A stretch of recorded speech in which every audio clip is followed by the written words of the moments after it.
Hello, good day. Yes, viewers, in this virtual class, we'll be looking at this question here.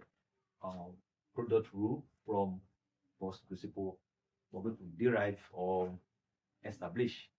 Why is it that if we have a functions y and is exhibiting a product, okay, that is, this is u as a function and v also a function. Um, Sometimes we could see that say dy dx in this case is u v dx plus v du dx. So we're going to establish this concept from first principle. What first principle is all about is that, for y, if we have y, there's usually a change. Y plus a small change. Usually, if we have x, we have a um, x plus a small change in x. Since these two functions are they are function of x, what we usually do here is to see that y here, this y become y plus the change in y. So here, now here will become u plus change u, though u is a function of x. Then we have v here, v here will become v plus the change in v. Okay, this is the product rule. So this concept here, we're going to look at it bit by bit and understand why is it that if we have y as a function of two or three product, why is it that it's going to be this? Okay, so though we are using just two functions, okay, y is a product of two functions, and those two functions are function of x, right?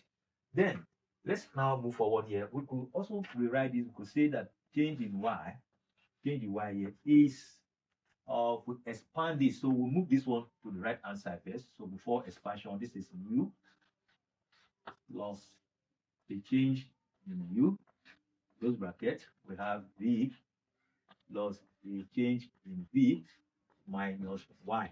Remember that y is a function of uv. So we virtually replace y with uv. Okay, so but let us expand this. So if we expand this, u times v, that will give us uv. Then u times the v give us plus u, then times the change in v. Then if we do this, the u times v become v times the change in u. Then if we have this change in u times the change in v, so here we come plus the v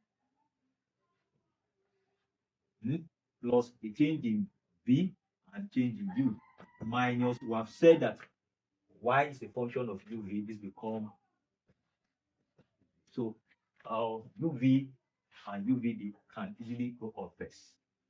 But now what we are looking at after is that we are looking for change the y dx. So let's look at the change here. So if we divide each term by this change, so we have a change in y by change in x equals to u v over x plus, similarly here will be v change u over the change in x.